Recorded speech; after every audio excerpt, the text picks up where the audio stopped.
So if somebody on your list is choosing to eat more plants, I've got some ideas that may make their life in the kitchen a little easier.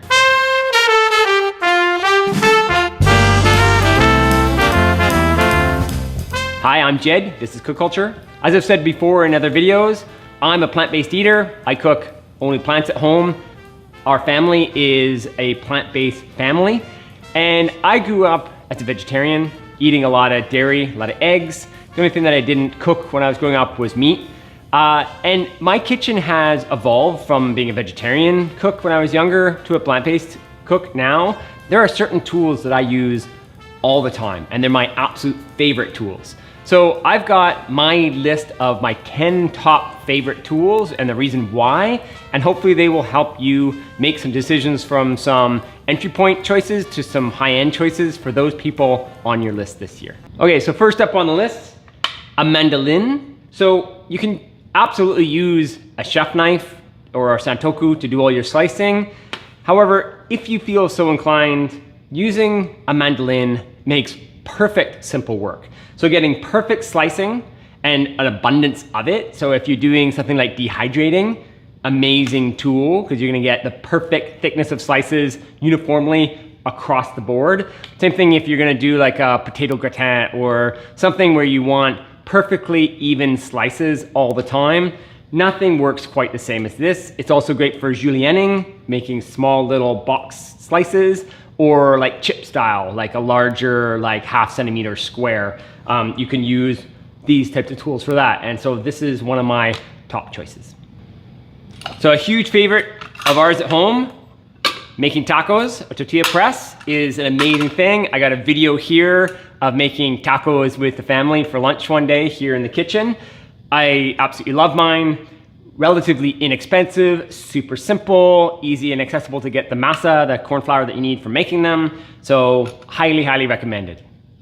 A ceramic pizza stone. They also come in iron. You can get iron, what they call baking stones. They're great for tons of different types of things. This they call a pizza stone. This is from a Milan. It's ceramic, made in France. It's oven ready. It can go also into the barbecue. It's a great tool. The reason for it is that when you're cooking pizza and you're putting your, or even flatbreads, but you're putting your breads on here, it pulls all the heat to the pizza dough. And a lot of time, everything you've put on top, you need to melt cheese if that's what you're using, or if you're using cashew cheese or whichever. It doesn't melt the same way as traditional dairy cheese, but it's great to put into the oven also.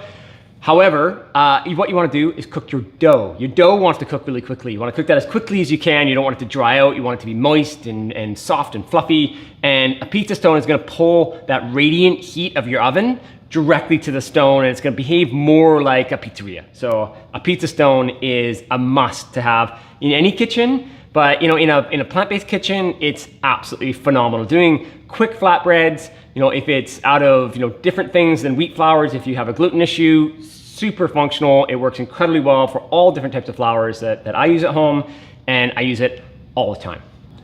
A cast iron oven. This is what they call a cocotte from Stobe. Stobe is my absolute favorite choice. Incredibly well made. Comes with a flat lid with self-basting knobs, so the moisture circulates inside of here. But there are lots of brands out there. Lodge makes a really good introductory one. It's not enameled, but it is raw and it works very, very well. But Stobe is my #1 choice, has been for decades. I absolutely love it.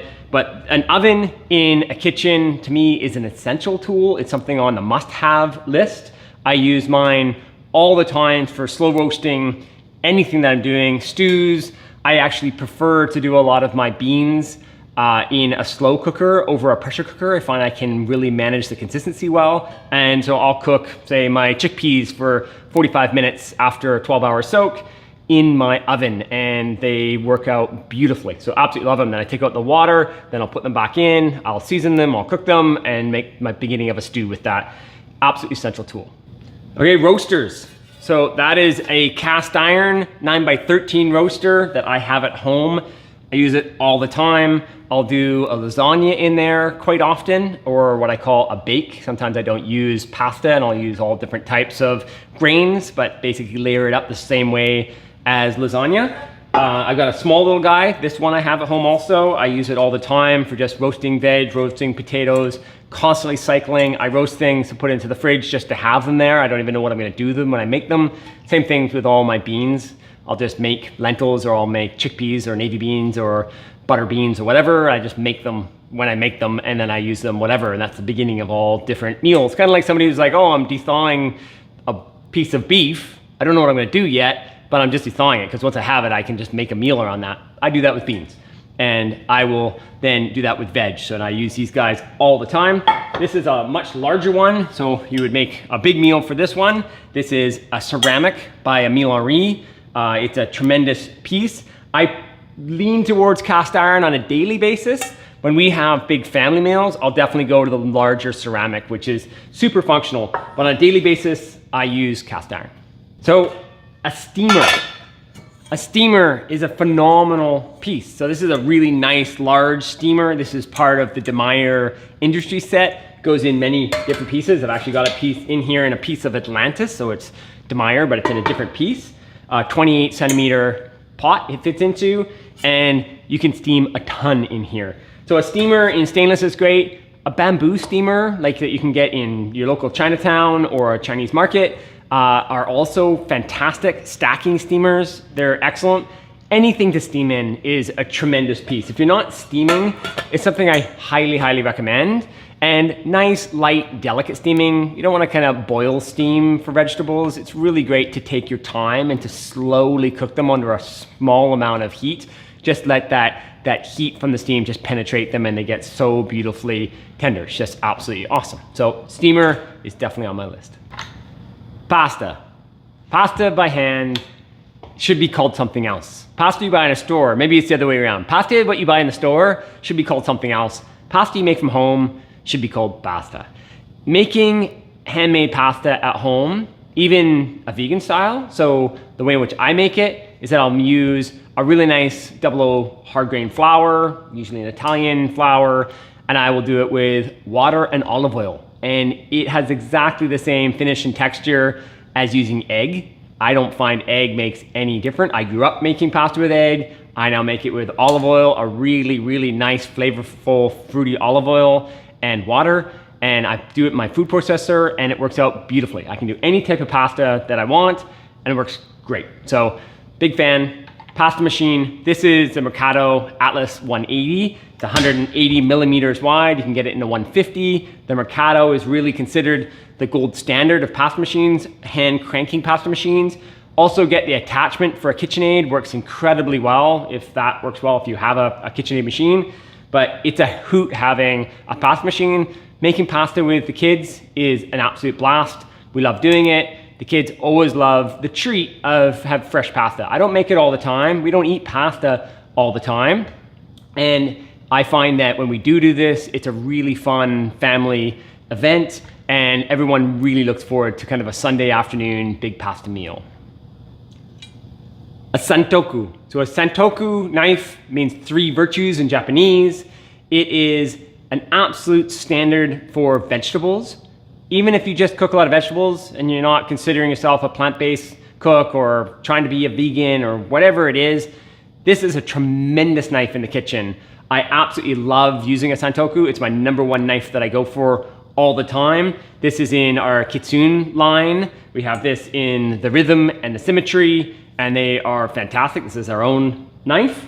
We also have the Miyabi birchwood. This is the Artisan. This is a rocking Santoku. This is a standard Santoku, just a little bit more of a rock. Makes sense why it's called a rocking Santoku. And then, Zwilling Pro. So this is a Western style, Japanese type knife.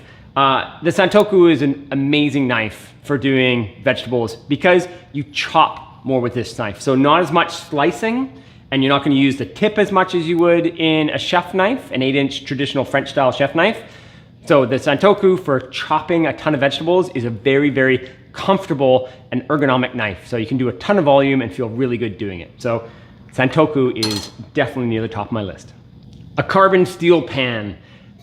I'm recommending a carbon steel pan for veggie cooking because I find it's more of a generic piece of cookware.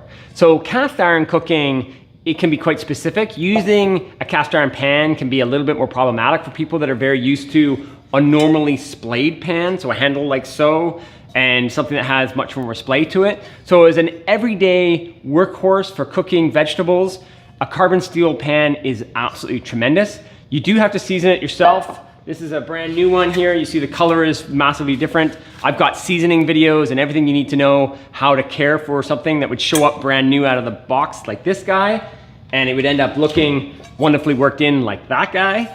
And this takes some effort, but the results are tremendous. And the quality that you get from cooking vegetables and all foods really when it comes to carbon steel. But I find that everything that I'm trying to cook through and brown just a certain way, carbon steel is an absolutely top choice for cooking vegetables.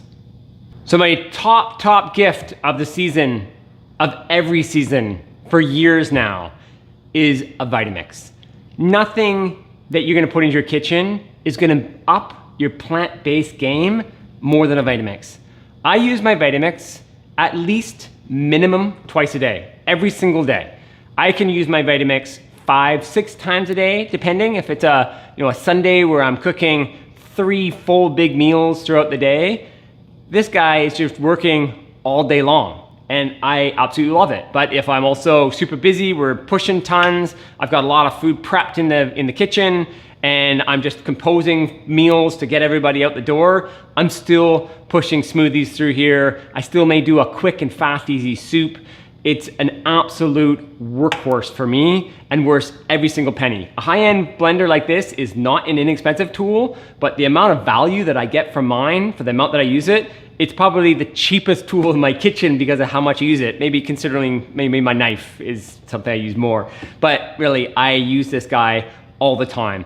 And a high-end brand, there's a few out there. We sell Vitamix. I know Vitamix really well. I've also sold Blendtec in the past. It's also a really good brand.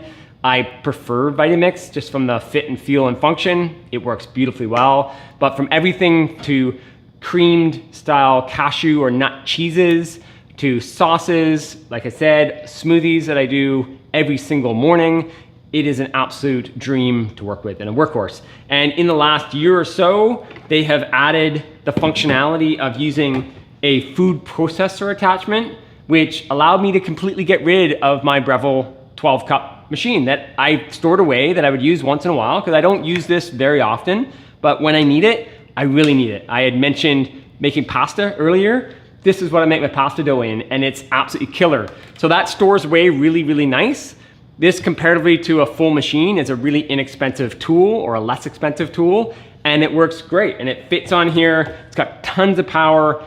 Everything that I would expect from a larger machine is done in here, and just absolutely fantastic. So that is a beautiful attachment that goes along. This beaker comes with a Vitamix 64-ounce jug that comes with a Vitamix, and they are my #1 essential tool, absolute must for anybody that is really trying to up their plant game. So those are my 10 recommended items for the Christmas season for anybody that's leaning towards more plants or becoming fully plant-based. I hope that helps. Any questions, please throw them below. Thanks so much.